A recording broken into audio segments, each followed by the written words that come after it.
Hello and welcome in the fifth session of reproduction in lower and higher animals. In this session, we are going to learn about the spermatogenesis and the structure of human sperm. Now, let us see the definition of gametogenesis first of all, because we have to learn the gametogenesis in both male as well as in female. या ठिकाणी गॅमेटोजेनेसिस या शब्दाचा अर्थ आपल्याला अगोदर बघितला पाहिजे. गॅमेटोजेनेसिस हा शब्दशः त्याचा अर्थ आपल्याला लक्षात येईल पहा. गॅमेटो म्हणजे गॅमेट, जेनेसिस म्हणजे formation, process of formation of gametes in sexually reproducing animals is called as gametogenesis. आता मेलमध्ये जर असेल तर त्याला म्हणायचं spermatogenesis, process of formation of sperm from the primordial germ cells of the male gonad, that is a testes, is called as spermatogenesis, and the gamete form, male gamete form is called as sperm. आता तेच फिमेलच्या बाबतीत जर असेल तर त्याला oogenesis म्हणायचं. oogenesis, the process of formation of ovum from the primordial germ cells of the ovary is called as the oogenesis. आता हे जे गॅमेट्स तयार होतात, these gametes are formed by meiosis. हे सगळे गॅमेट्स हे मिओसिसच्या क्रियेने तयार होत असतात बघा. and in this meiosis the number of chromosomes are reduced from diploid to haploid. He event या ठिकाणी महत्त्वाची आहे. डिप्लॉइड असलेल्या ज्या काही बॉडी सेल्स आहेत किंवा या रिप्रोडक्टिव्ह ऑर्गनमध्ये असणाऱ्या सेल्स आहेत त्याच्यापासून हॅप्लॉइड गॅमेट्स तयार होणं, ही क्रिया मिओसिसच्या सहाय्याने घडते. किंवा आपण असं म्हणू शकतो की शरीरामध्ये आपल्या सगळीकडे मायटोसिस घडतं आणि आपल्या शरीराची ग्रोथ ही प्रॉपर होत असते प्रपोर्शनमध्ये. आणि मिओसिस हे जे घडतं हे आपलं फक्त आणि फक्त रिप्रोडक्टिव्ह ऑर्गनमध्ये पाहायला मिळतं आपल्याला. रिप्रोडक्टिव्ह ऑर्गन म्हणजे मेलमध्ये टेस्टिस आणि फिमेलमध्ये ओव्हरी. याच्यामध्ये असलेलं germinal epithelial cells undergoes meiosis and they form the haploid gametes. मग टेस्टिस असेल तर त्याच्यापासून हॅप्लॉइड स्पर्म तयार होतील आणि फिमेलमध्ये ओव्हरी असेल तर त्या ओव्हरीमधनं हॅप्लॉइड हे ओव्हम तयार होईल. म्हणून these gametes are formed from the primordial germ cells. इथे डायग्राममध्ये तुमच्या लक्षात येईल पहा, इथे ह्या बाजूला आपण ही फिमेल रिप्रोडक्टिव्ह सिस्टीम दाखवलेली आहे. इथे ह्या ओव्हरीज आहेत, या ओव्हरीपासून हा एग तयार झालेला आहे आणि इकडे या टेस्टिस आहे, मेल रिप्रोडक्टिव्ह सिस्टीम दाखवले त्याच्यापासून हा मेल गॅमेट तयार झालेला आहे, दॅट इज स्पर्म. म्हणजे इथे आपण याला या पद्धतीने असं करू शकतो. हा जो आहे हा मेल झाला आणि इथे ही जी आहे ही फिमेल गॅमेट. तर हे जे आहे हे या पद्धतीने आपण दर्शवतो. This way you can show the male and female gamete. This are the science. Especially या ठिकाणी बघा असं आपण पाहतो की हा समजा इथे आपल्याला हा मेल जर दाखवायचा असेल तर असा आपण गोल काढतो आणि त्याच्या डोक्यावरती आपण असा बांध दर्शवतो. आणि फिमेल जर काढायचं असेल तर हा गोल काढतो आपण आणि त्याला काय करतो आपण असं खाली बेरजेचं चिन्ह दिसतो फिमेल. तर अशा पद्धतीने मेल आणि फिमेल गॅमेट्स तयार होतात गॅमेटोजेनेसिसमध्ये. आणि नंतर ह्या दोन्ही गॅमेटचं फ्युजन होईल म्हणजेच फर्टिलायझेशन होईल आणि त्यापासनं झायगोट तयार होईल, डिप्लॉइड झायगोट तयार होईल. आणि मग हा डिप्लॉइड झायगोट एम्ब्रिओमध्ये डेव्हलप होतो and then development occurs and the young one is produced and then young one is given birth किंवा parturition occurs and the birth of the young one is given.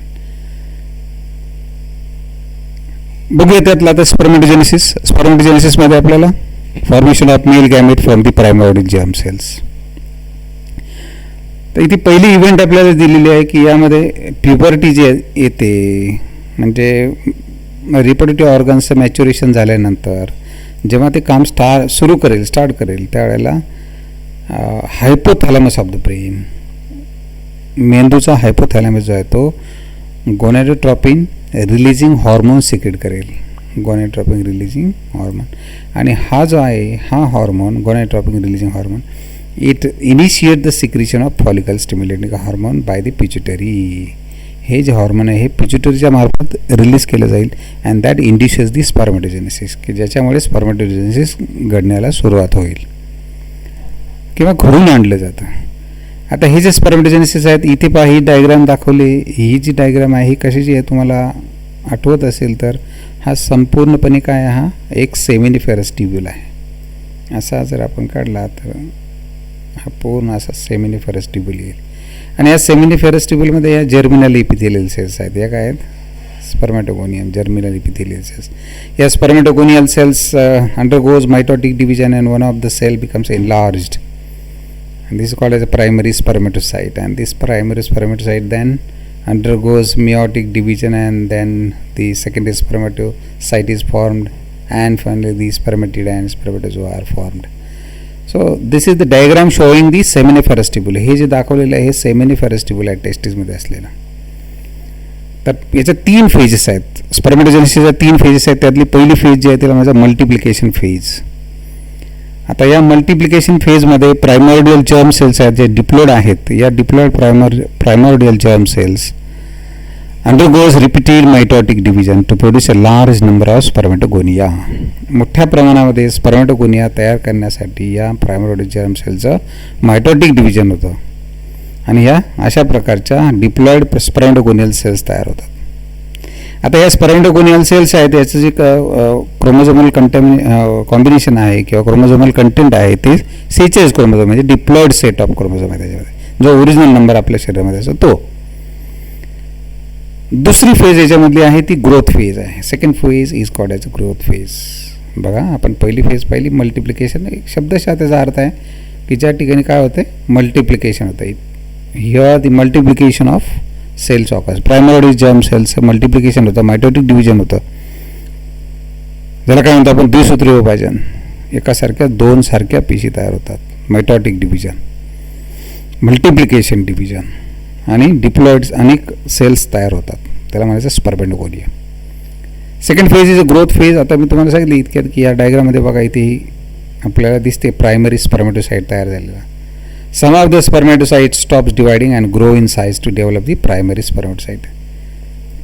या सगळ्या ज्या काही spermatogonia तयार झालेल्या त्यापैकी काही सेल्स फक्त काय होतात, मायटॉटिकली डिवाइड व्हायचं थांबून घेतात आणि त्यांची साईज ही वाढते बघा, ग्रोथ होते. It is because of the accumulation of food. तर ही सेकंड फेज आहे, त्याला म्हणतात growth phase. Second phase growth phase.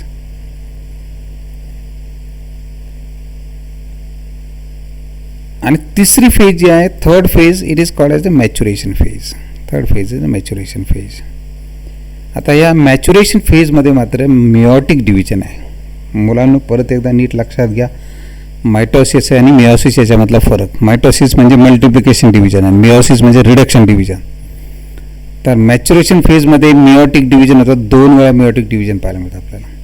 The primary spermatocyte which is formed. हे बघा इथे स्पर्मॅटोगोनिया अनेक या वेळा मायटोटिक डिव्हिजन याच्या स्पर्मॅटोगोनिया तयार झाल्या, त्याला म्हणजे प्रायमरी स्पर्मॅटोसाइट. असे आणि असंख्य प्रायमरी स्पर्मॅटोसाइट तयार होतील.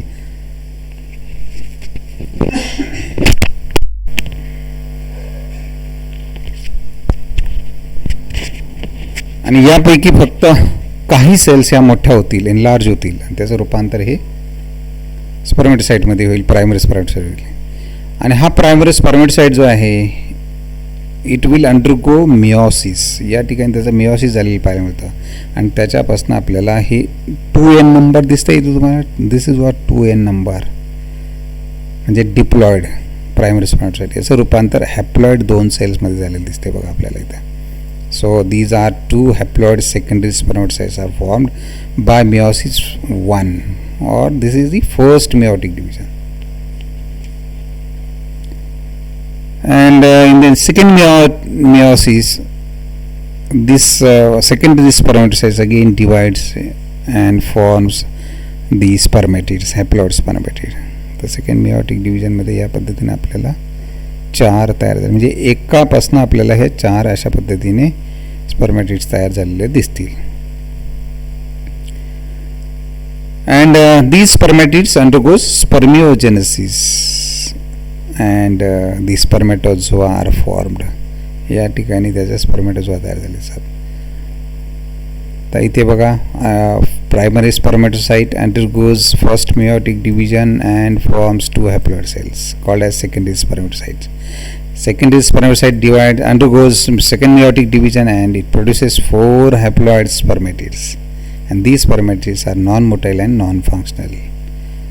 हे जे स्पर्मेटेड इथं तयार झाले याला कुठल्या प्रकारची टेल वगैरे नाही दिसत बघा आपल्याला. इथं simply a circular structure, a single cell, circular cell.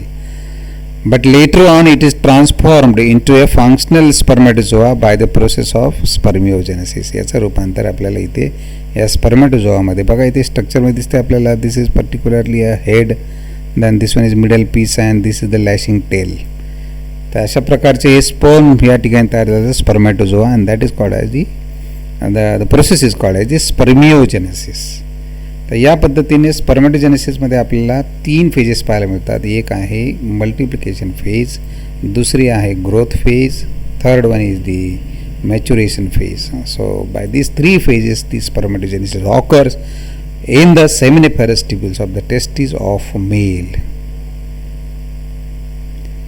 तर आता हे स्पर्मिओजेनेसिसचा छोटासा भाग आपण इथे पाहूया. तर या ठिकाणी आपल्याला दिसतंय हे स्पर्मॅटिड, and this spermatid undergoes development and forms the flagellum, microtubule and flagellum arises, and this acrosome, the circular structure of the cell, develops little bit a conical cap like, which is called as the acrosome, and which is consisting of a large nucleus in the head region, and this particular region is called as the middle piece, and it is having a lashing tail. या पद्धतीने lashing tail आपल्याला इथे पाहायला मिळते. So head, mid piece and tail, in this manner the sperm is produce. बघूया त्यामध्ये काय काय आहे. पहिली event, the sperm head remains attach to the Sertoli cells and their tail hanging in. तर मग अशी आपण पाहिलं ह्या याच्यामध्ये की ह्या ज्या सेल्स आहेत हे पाहिजे, हे स्पर्म जे दिसतात ते स्पर्म्स या सर्टोली सेल्सला इथे अटॅच झालेले दिसतात. तर their heads are toward the periphery and tail inside at the center, toward the center. या पद्धतीने हे स्पर्मचे हेड्स या सर्टोली सेल्सला आपल्याला अटॅच झालेले दिसतात. The length of spermatid increases. या स्पर्मिओजेनेसिसमध्ये त्याची लेंथ इन्क्रीज झालेली दिसते. Centrioles are rearranged as a primary and distal centriole. म्हणजे मिडल पीस जो आहे त्या मिडल पीसमध्ये इथे एक सेंट्रिओल असेल आणि इथे एक सेंट्रिओल असेल, 2 सेंट्रिओल असतील. And you know centrioles plays an important role during the cell division. पेशी विभाजनाच्या वेळेला याचा महत्त्वाचा रोल आहे. Then mitochondria become spirally coil and acrosome is formed from the Golgi complex. या मायटोकॉन्ड्रिया या ठिकाणी मिडल पीसमध्ये आपल्याला अशा सर्क्युलरली अरेंज झालेली दिसतात. इथे या मिड पीसमध्ये येलोइश कलर दाखवले दिसतं बघा. So this is what the process of spermiogenesis, and finally sperm is produced. So let us see the structure of sperm. Sperm is a motile microscopic elongated cell and it is divisible into 3 parts. या spermचे 3 भाग आहेत. The first part is called as the head. Head is oval in shape and contain haploid nucleus. ह्याच्यामध्ये आपल्याला इथे haploid nucleus पाहिलं होतं. This particular region is a head. Somewhat oval in shape and a large nucleus there. This one is the nucleus. हा जो आहे हा पूर्ण काय आहे, न्यूक्लियस आहे. याच्यावरती या न्यूक्लियसच्या वरती आपल्याला इथे हे कोनिकल कॅप लाईक स्ट्रक्चर आहे. This is cap like structure which is called as the acrosome. याला काय म्हणतात, acrosome. This acrosome contain enzyme that help the sperm to penetrate the ovum during the fertilization. Because it is containing a enzyme hyaluronidase. Hyaluronidase नावाचं enzyme त्याच्यामध्ये आहे which help to penetrate in to the egg. Egg wall जे आहे ते break करून त्याच्या आतमध्ये जाण्यासाठी हे एन्झाईम अत्यंत महत्त्वाचं आहे ॲक्रोझोममध्ये असलेलं. Second part is immediately after the head there is the neck. इथे हे आपण हेडच्या संदर्भात बघितलं. त्यानंतर नेक आहे. The neck is a short region having 2 centriole. इथे या नेकमध्ये 2 सेंट्रिओल्स आपल्याला पाहायला मिळतात. हे बघा इथे हे सेंट्रिओल दिसते आपल्याला. Neck is consisting of 2 centrioles, the proximal centriole and distal centriole. इथे एक आणि आणखी या बाजूला इथे एक, असे 2 सेंट्रिओल्स इथे आपल्याला पाहायला मिळतात. The middle piece, second part of the sperm is a middle piece. It has an axial filament surrounded by 10 to 14 spiral turns of mitochondria. तर या ठिकाणी आपल्याला या मायटोकॉन्ड्रिया इथे ते स्पायरली अरेंज झाले दिसतात या मिडल पीसमध्ये. Mitochondria are important for producing energy. Since the sperm is a motile gamete, it requires energy for the movement. ठीक आहे नाही. हा जो फिमेल जनरल ट्रॅक्ट आहे हा स्विम करून त्याला ओव्हिडक्टपर्यंत पोचलं पाहिजे, ॲम्प्युलापर्यंत पोचलं पाहिजे युटेराईन ट्यूबच्या, आणि म्हणून त्याला एनर्जी हवी आहे, आणि ही एनर्जी निर्माण करण्यासाठी या मायटोकॉन्ड्रिया मिडल पीसमध्ये आपल्याला पाहायला मिळतात. त्यानंतर third part of the sperm is a tail. It is a long, slender, tapering part containing the cytoplasm and a fine thread axial filament. The axial filament arises from the distal centriole. ह्याच्यामध्ये आपल्याला हा axial filament पाहायला मिळते, and this axial filament is arising from the distal centriole. Distal centriole पासून आपल्याला हा axial filament इथनं असा कंटिन्यू आलेला पाहायला मिळतो. So this is a long filament, isn't it? And it runs through the whole tail region. तिसऱ्या region मध्ये आपल्याला हे संपूर्ण फिलामेंट आपल्याला पाहायला मिळतं. So this is the structure of the sperm. आणखी एक डायग्राम स्पर्मची इथे आपल्याकडे आहे बघा. हे सुंदर डायग्राम आहे, तुम्हाला वहीमध्ये काढण्यासाठी डायग्राम छान आहे. तर अशा पद्धतीने तुम्ही डायग्राम काढू शकता. इथे हे हेड दाखवला पहिला रिजन, हेड रिजन, त्यामध्ये असलेला मोठा न्यूक्लियस, त्याच्या वरती कोनिकल कॅप लाईक ॲक्रोझोम आहे. त्यानंतर हा शॉर्ट नेक आहे की ज्याच्यामध्ये हे सेंट्रिओल आहे इथे असलेलं. त्यानंतर middle piece which is showing mitochondria in spirally arrange form. And finally the third region which is called as the tail which is having axial filament. आणि या टेलवरती देखील हा प्लाझ्मा मेम्ब्रेन आपल्याला कंटिन्यू झालेला दिसतो सेलचा. So like this you can draw the diagram of human sperm. Understood? So this is what the spermatogenesis in male and the structure of sperm in male. I hope you enjoyed this session and you will understand the spermatogenesis in male and the structure of sperm. तर बघत राहा हा video वारंवार आणि याच्या notes वहीमध्ये लिहून काढा. पुस्तकामध्ये दिलेलं जे स्ट्रक्चर आहे ते व्यवस्थित वाचा. पुस्तकामध्ये दिलेली डायग्राम जी आहे स्पर्मेटोजेनेसिसची ती डायग्रामसुद्धा तुम्ही काढून घ्या. पेज नंबर 28 वरती आपल्याला ही डायग्राम दिलेली आहे. ती डायग्राम आपल्या वहीमध्ये व्यवस्थित काढून घ्या. फुल पेजभर ही डायग्राम काढा. परीक्षेमध्ये बऱ्याच वेळेला स्पर्मेटोजेनेसिस विचारलं जातं आणि इथे तुम्हाला मायटोसिस आणि मिओसिस या दोन्ही गोष्टीचा संदर्भ आलेला इथे लक्षात येईल. तो व्यवस्थित लक्षात घ्या आणि आठवणीत ठेवा. असंच पुढचा भाग आपण बघूया. तोपर्यंत आपण इथे थांबतो आहोत. व्हिडिओ पाहायला लाईक करायला विसरू नका, सबस्क्राईब करा आणि व्हिडिओ पाहून झाल्यानंतर